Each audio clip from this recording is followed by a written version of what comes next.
This is TLV1.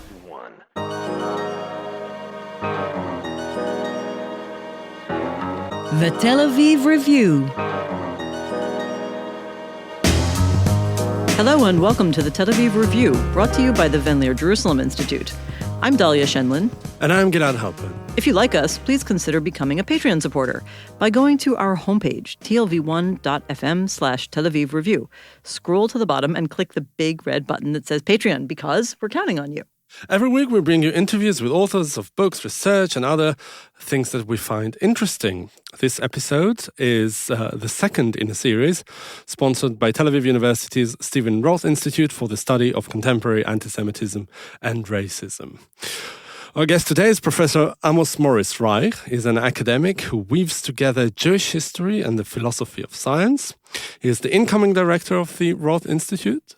His second book is Race and Photography, Racial Photography as Scientific Evidence, 1876 to 1980. It was published in 2016 by Chicago University Press, and this is what we're going to talk about. His first book was called The Quest for Jewish Assimilation in Modern Social Science. It was published by Routledge in 2008. Professor Amos Morris Reich, hello and welcome to the Tel Aviv Review. Hello. So your book is about photography, but in essence, it really isn't about photography. You use photography to explore much broader questions about science and society, namely about a particular moment in modernity and our understanding of modernity. Can you explain how exactly? Well, yes, it is a book about photography. It's about photography within science. So it's a subgenre maybe of photography. And it tries to explore to remap the relations between photography as scientific evidence in a very broad spectrum of fields of knowledge which studied race, from genetics and early versions of genetics and physical anthropology, all the way to phenomenology, which is deep in the humanities. And in each of the different contexts, it tries to look very closely at what is actually photography defined as, how is it used as in terms of evidence, as a kind of evidence for what is the concept of race which is being used or assumed, and what version of science. And so this is it's a very, very complex kind of network of these three. How did you get to this? I'm curious how you arrived at this nexus of photography, racism, and science. I mean, it makes sense when you write a book about it, but how did you hit upon this? That this is a sort of trilateral relationship that is important. Well, it's I'll go into the genealogy of the book. It took more than 8 years to research and write. And it had several different moments. So the first moment when I think I understood that I'm on something was we just moved from Leipzig to Chicago. I was starting my postdoc in the University of Chicago. And just before I left Leipzig, I was invited to participate in a small workshop, which was supposed to take place sometime in the winter. So I had several months to work on my contribution there. And just before I left, I decided that what I'll focus on is a kind of comparison between Franz Boas, founder of cultural anthropology, who was one of the main subjects in my dissertation, which later turned into the first book, and the person who was the most important theoretician of race in Weimar and Nazi Germany, whose name is Hans F.K. Günther, was very, very famous at the time, really. He was the mentor of Himmler and very, very famous person. And what I wanted to do was a short kind of comparison which would look at their methodological definitions. This is one of the things that I like to do, is to enter things not through the subjects, but through the methodology. And so when I got to Chicago, I started taking out books. I knew Franz Boas's work much better than I did Günther's work, and I took out many of the books of Günther just to start and work on him. And I think something like a month after I arrived in Chicago, I was already kind of reading his books, or books which came out in the 1920s, 1930s, sometimes 1940s still. And after about a month, I noticed that while I was walking on the pavements in Chicago, I could notice things, all kinds of small details that I was surprised I noticed them, because I'm not a very attentive person But visually. when you started thinking like a photographer, that's what happened. Yeah, and I was amazed, because I don't know how long it took me. I think it took me a couple of weeks to understand that this kind of new sensitivity was the result of the photographs in the books that I was reading now. And the amazing thing was that I was skipping the photographs pages. There were pages and pages and pages of photographs, and I was skipping them because that was not my subject. And I kind of realized that even many, many, many years after these books were published and circulated, and even when we live in a completely different era in every possible sense, and I was not interested in the photographs, and still they had an effect on me. So that was the kind of first moment when I understood that there's something. And then there were different later moments. I mean, it started as an idea to compare three kind of central figures. Günther was supposed to be one of them, and a very, very strange phenomenologist called Ludwig Ferdinand Klaus, was a student of Edmund Husserl, the founder of phenomenology, was a second. And I was thinking of doing something also including basically the founder of modern Jewish sociology and demography, Arthur Rupin, who also employed photography. This was the kind of the idea with which I started. And something like maybe 2 or 3 years into the research, I kind of realized that it won't work this way, that I had to understand, where did they come to the kind of practices, standards, assumptions with regard to photography and race and science. And so I had to kind of take a step back and look much more widely and at the sources, the sources of the use of photography in science generally, and specifically with regard to the history of race. So this was kind of the second moment. And the third moment was, which came even later, when I was comfortable in the history of science with a certain kind of historical epistemology. This is a kind of professional term. And it took me quite a long while till I understood that I would have to also take much more seriously the specifically visual aspects of photography. And so this added probably another 2 or 3 years afterwards.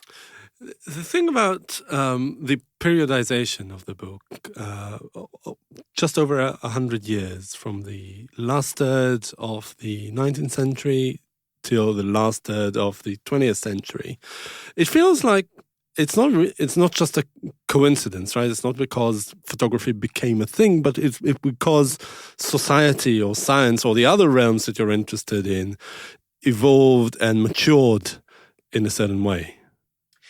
Well, yeah, I think the standard it's everything today is kind of criticized, and you'll find different versions, but the standard kind of beginning of photography is the middle of the 19th century, and actually very, very early on, it was immediately used by anthropologists for the study of human diversity, for the study of documentation of race. So the starting point is actually almost the starting point of photography itself.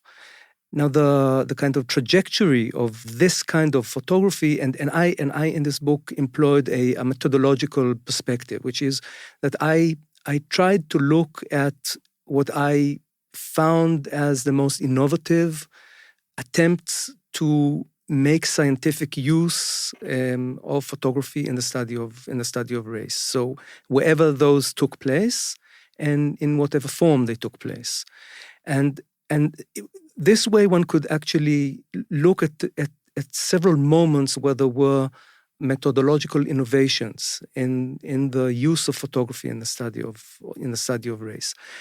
the trajectory kind of moves from this early phase where it really is, to a great extent, and this is a starting point of the study because it's also well established already. It's for the portrayal of racial types in a way. So one photograph per one racial type in a way. And so this is 1876, this very famous album by the Daman brothers. They were not brothers, but that's how they were called. And this is the starting point, because afterwards one can see that things go in different directions, and these different directions have got to do no less with understanding of what race is, and with understanding of what science is, and with how photography can be used for the study of race. Can we start with exactly that question? Because I think that's really, in a way, that's where you start the book. You look at, you have a deep exploration in the introduction, which I have to say it took me most of my reading time because I kept stopping with every sentence to think, oh my God, the ramifications of this are huge. But the point is, you look at this phase as one in which there is a battle between science and those who accuse them of pseudoscience, although the real debate, I guess, is a little later. But can you tell us, I guess my first question is, did photography settle it? Obviously not. But tell us how photography got into that debate. Yeah, maybe. And why was there a debate? Yeah, maybe I can start from the end of this controversy or debate. It ends in the 1920s, where it's kind of clear that in the 1920s things kind of settle. From the mid 1920s, it's kind of clear who uses photography in the writing on race, and it's the proponents of ideas of race, people who are committed to race as a concept and to the classification of human groups in terms of race. That's the end of a debate or a controversy, and it's at that point where the people who are the opponents, the people who basically do not agree with the proponents of race. There are several different kinds, but that's, I think there's a kind of general agreement. They understand that, I think it's intuitive. They don't state so explicitly anywhere, but they understand that the very use of photography in this domain plays against them. And so you won't find photography in their publications anymore. But if you go earlier, so before this debate is settled, it's much more fluid and it's much more in flux, and one can find and this is one of the problems that we have with this history, that in retrospect we tend to view photography as very, very closely aligned with the kind of racist or people who are committed to the racial view. Maybe you can just clarify those views, because actually I think it would be helpful to explain what were the racialists claiming and what were the opponents claiming. So actually one can take even as a kind of, just to understand genetics today. So, and if you go to people who study things which have got to do with human diversity, and so the starting point for people who are biologists, for instance, is very clear that biology matters. So if you're serious about talking about human diversity and you don't come from, specifically from an anti-biological starting point, you will work with biological notions. And so it's kind of almost self-evident that in the third part of the 19th century, people who study almost any social, cultural, human phenomenon, will think that humans are also animals, and they're not outside of the world of nature. They are part of the world of nature. And if you are a serious scientist, you may have to consider, taking also the biological differences in kind of placing them in the picture. Now, the thing is that's not race still. Race is something else, but it's much, much easier to understand this from a much, much later point in time. So this is why the example of genetics is actually good, because to say that genetics automatically leads to concepts of race is not necessary. But in the last third of the 19th century, there is an almost they're almost synonymous. So to talk about biological differences with regards to human groups is, in a way, to use terms of race. It's still, there's still a very wide spectrum of what is meant, and it's again only later that it becomes a kind of argument between proponents and opponents of concepts of race. And what do the opponents say? What's their basic argument? The opponents say, again, it's very, very diverse, and there are very many kind of takes. So there's a kind of spectrum which, on the one, I think maybe some of them, we could say maybe the softer stance is that, yes, of course there are differences. You have to be, you have to be blind to ignore the differences. But the differences do not explain, cultural patterns or linguistic patterns or history. They're just there. So this is a kind of descriptive form of race. And until about 1900, if we talk at least about the German context, the Central European German-speaking context, the leaders of the field, this is their view. And it changes around 1900, gradually. So this is a kind of critical position, but from within the field of people who are committed to biology. They're simply saying, race doesn't determine, but we as scientists, we have to use, the categories and the classes which we use with every other, facet of nature. And but then there's a kind of stronger view, which is that race itself is a kind of construct, that it's a political category in the first place. So this is, if you look at the kind of at the spectrum of the opponents, also within the proponents of race. So how and why did photography fall out of favor with these people, with the anti-racialists, as you were saying before? Well, with the opponents, I think that it fell out of favor because they understood that there's a certain kind of asymmetry, which has got to do with the fact that photography is a visual medium, and that even when they want to counter racist or racialist views, they end up doing something else.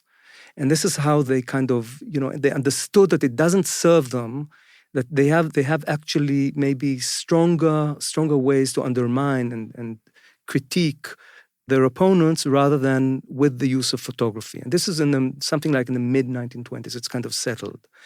It's a later moment in time, which I think is after the Second World War, but very, very swiftly, very, very quickly, that photography itself, in a way, kind of almost overnight moves from being a legitimate, or at least legitimate according to the proponents of certain kind of versions of science, it kind of loses legitimacy and becomes almost overnight a form of very dark propaganda. And so when I end the book, I end it in 1980, but there is no attempt to develop any kind of innovative methodology for the use of photography in the study of race after 1945, although the study of race itself certainly continues. So it's only photography which kind of recedes, but it's not the study of race. So again, by differentiating these three, the kind of concepts of race, science, and photography, one can also see the changing relationships between them quite clearly, actually. You would imagine it would be the other way around, right? That the study of race would decline after 1945 and photography would blossom. Yeah, How do you explain it? And I can give an example which is not in the book, but I think kind of demonstrates this. Around 1940, maybe the end of 1939 or 1940, Eugen Fischer was a very prominent German supporter of National Socialism, genetics professor, sent a team to photograph and measure Jews in the ghetto of Lodz, of Litzmannstadt in Poland, occupied Poland. And they photograph, they take fingerprints, and they take measurements. The standard things that physical anthropologists do. And Fisher uses a couple of these of the photographs in one of his books, which came out in 1943. But something like 10 days before the end of the war, so it's very clear that the war is very, very close to the end. And one of his assistants, who has the actual photographs in his possession, destroys them. And so the only photographs that we have are the ones that he reprinted in that book. The archive that they created is gone. But that same person who destroyed the photographs tried to publish in a scientific journal, I think 1949, if I remember right, an article, a scientific article, which was based on the fingerprints that they collected in the same measurement in Lodz Ghetto. So there you can see the difference, which to some extent doesn't make any sense, because they were both, part of the very same project, and they were taken in the same circumstances by the same people. But in the one case, they were destroyed, and they were destroyed, well, we don't know why, because they don't say, but we can assume because they were seen as incriminating. And the fingerprints were not. They were not. They were actually, the same people wanted to, make use of them in 1949 in a scientific publication. Well, this brings me to, I feel like we're staying on the same topic, but it's so interesting. What exactly was the innovation of photography that made people think that it was so much more empirical? And I'm just going back to a line that you wrote that you said, well, photography maybe wasn't indispensable for the emergence of racial science, but you implied that it was pretty important. And it made me think, this is a strange association, of a series of paintings by Géricault, Théodore Géricault in the late 19th century, of insane people, which had an influence on how people looked at the mentally insane because of his interpretation. Well, that's obvious. He's a painter. He can interpret. Was photography simply seen as more empirical? Was that the only real difference that gave it this very important role? No, I don't think only that. And that the line that you quote is actually a line which, also the example that you give, they are both related. There is a kind of parallel between the study of race and the study of insanity, or history of psychiatry. And there's a very important book by a French historian, a very important scholar of photography, which is called The Invention of Hysteria, where he actually does make the claim that photography is indispensable for understanding how the emergence and the codification of certain codes, psychiatric codes, in the second half of the 19th century. So what I want to say about photography with regards to race is not exactly the same. So I want to be a bit more careful. I think we can imagine, and we would have had the racial sciences even if photography were not integrated in the same way into its different branches. This is exactly why I phrase the sentence this way. I'd like you to focus a bit on Hans Günther. You mentioned him earlier. You said that it was largely forgotten, and yet it takes up a big chunk of the book. Can you explain his contribution to the? Well, I think he's forgotten mainly because of this change which happened almost overnight after 1945. So when the Germans were defeated, very, very quickly, people had to kind of, in Western Germany, people had to kind of distance themselves from anything that had to do with, certainly with the murder of the Jews. And then several things happened, but one of them was that within the community of people who were themselves engaged in the study of race, there was a kind of split. And some of them, it was a kind of repetition of the split between the opponents and the proponents of the study of race earlier. But this time it was within the people who themselves were engaged, in the study of race or the writing of race. And some of them now kind of said, we are legitimate scientists. But they, and then Günther was the prime example, they were ideologues. Okay, so don't put us together. This was very much a post-1945 kind of phenomenon, which is kind of understandable if we understand that everyone had to distance himself from the crimes of Nazi Germany. Or from race ideology? I don't know, not in the same way. It's a bit of a sweeping statement. So at this moment, kind of, Günther became the example of the ideologue. Now, the thing with Günther is that he was an ideologue, but he was not only an ideologue. So before 1945, all these people who now kind of accused him of being an ideologue and tainting them, who were legitimate scientists, were cooperating with him. So Günther was, in his background, came from the humanities. He was a very, very educated person, knew something like 7 or 8 languages. And the story about his emergence is also a very interesting story. He, a person who I talk about in the first chapter, was a very, very prominent liberal in terms of that time, non-Jewish physical anthropologist called Rudolf Martin, declined an invitation by a very central, very famous publisher called Julius Lehmann to write a book on the racial classification of the German population. This was in around 1918. We don't know why he declined. Very, very probable that he declined because Lehmann was a right wing and Martin was kind of more liberal. But when he declined, Lehmann looked for someone else to write this book because I think because he thought that it has potential to sell. And someone told him about Günther. Günther was a high school teacher, and he was especially known for his visual sensitivity.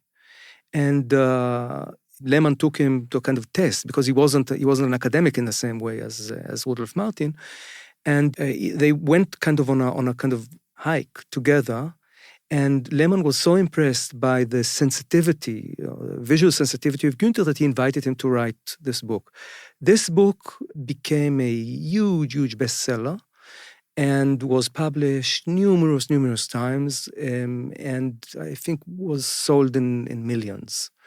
And there was then a shorter version, which was also handed to soldiers, and so it's very, very wide exposure. And he went on exile when the Weimar Republic was established. He went to, if I remember, Norway, and came back to Germany. And he was kind of the first success of the Nazis in Thuringia when he was given a professorship in Jena University. And this is another anecdote, but it tells quite a lot about the significance of Günther and about the environment as a whole. When he gave his inauguration speech in Jena, the whole elite of the Nazi movement was present, including Hitler.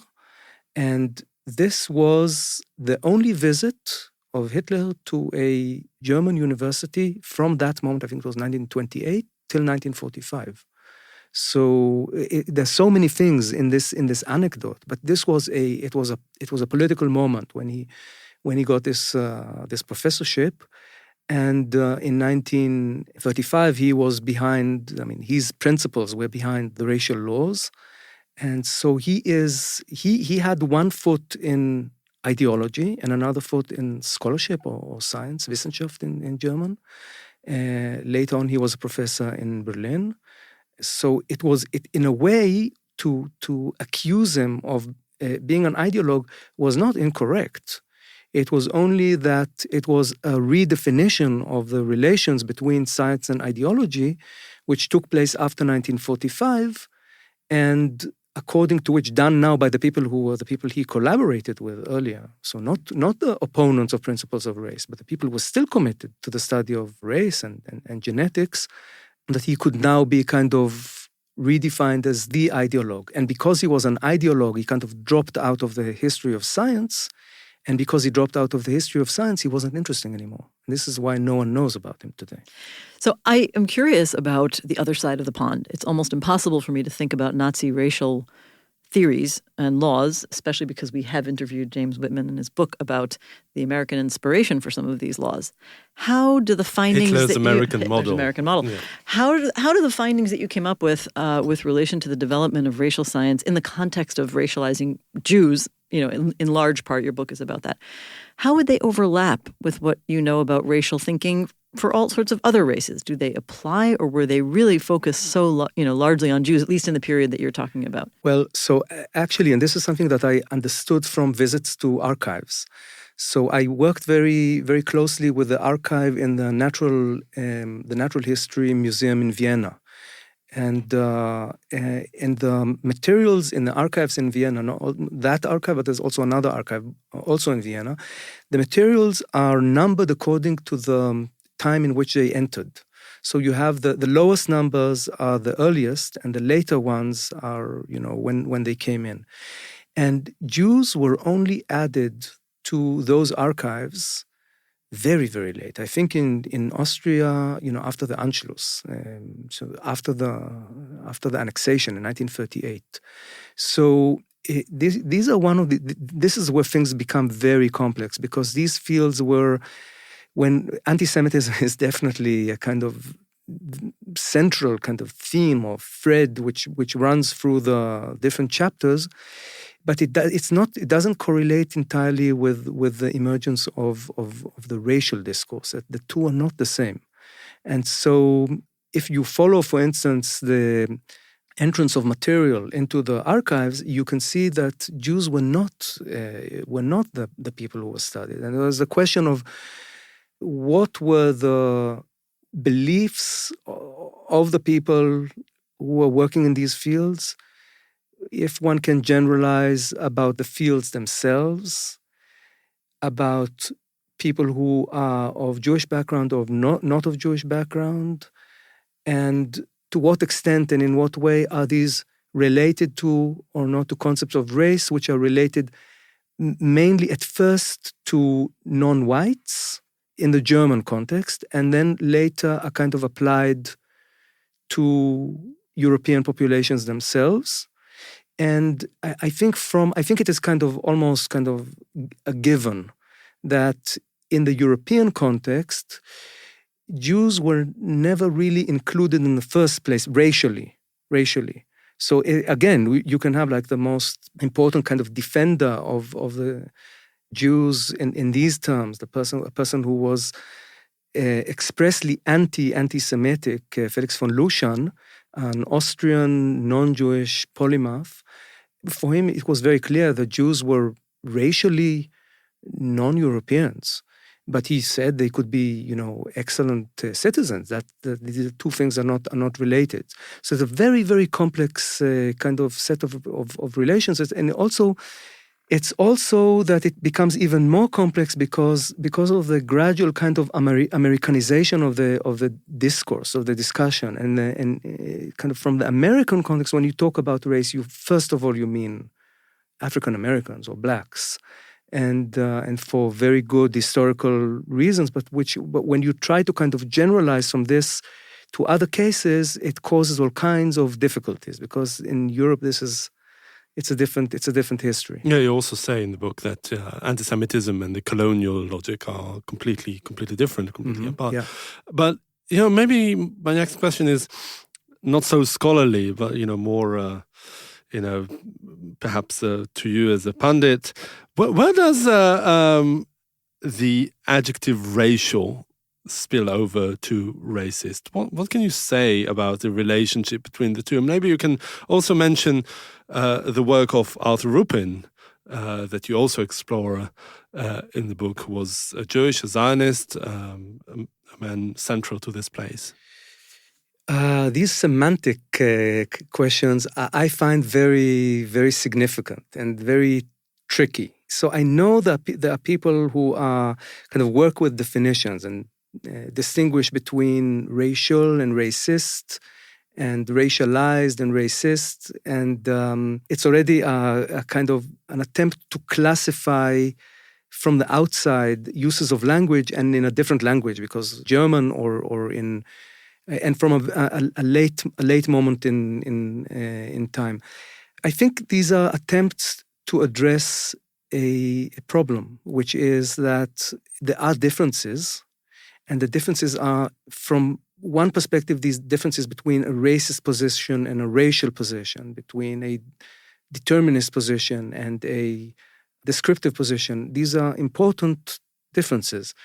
From another perspective, you can put them together, and they do belong to the same kind of class or group. And from a certain perspective, these differences are negligible. But this is one of the difficulties that we have with these, with these subjects. I think it was a history of fascinating science. distinction because it reminded me very much of an extremely current situation, which is that J.K. Rowling, the author, recently made fun of, I think it was an article or magazine or something, article calling or describing my gender as people who menstruate. And she said there used to be a word for that. It was called women. And everybody got mad at everybody. So her side of the matter got mad at the magazine article for refusing to use a descriptive term. But the article, I think, refrained from doing so because a term that once was once considered descriptive has become so normative.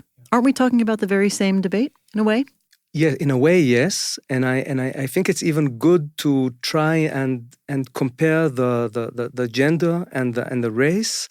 Now there are kind of normative standards, which are, on the one hand, they are understandable and they're even required or necessary, but on the other hand, they also complicate things, or at a certain moment they turn things into a kind of cliche, which is no longer helpful. As a historian, I'm saying this.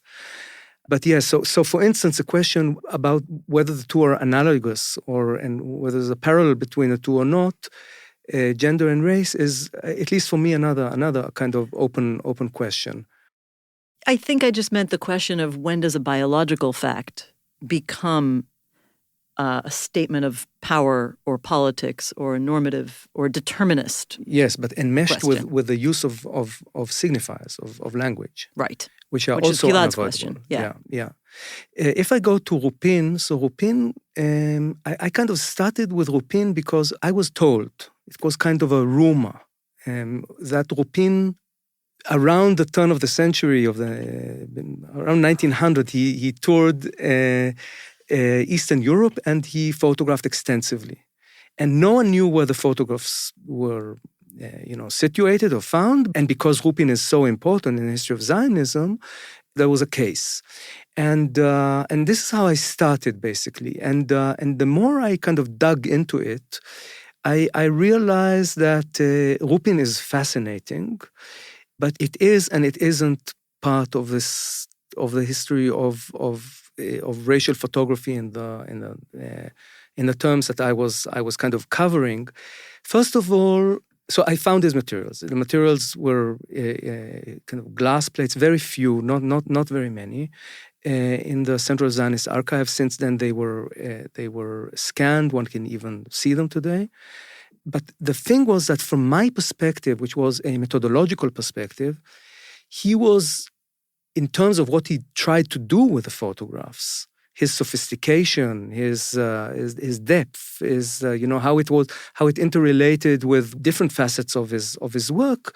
He was interesting because of his role in Zionism, and because he was so full of contradictions and tensions in certain respects, but not methodologically. Methodologically, compared with Günther, for instance, is maybe the hardest, because Günther is so sophisticated in his use of the material, of the photographs, and the way he serializes them, and this way creates effects that you even subconsciously, you're not aware of how these effects are, or someone else who kind of developed a methodology for how to measure with photography, for instance, Rudolf Martin, or someone like Eugen Fischer, who developed a methodology for the use of photography for observation, so not as a form of measurement.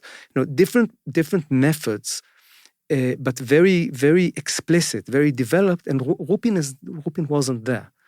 He was too busy building the Jewish state. All right, I'm afraid this is all we have time for, even though there's still a lot of ground to cover.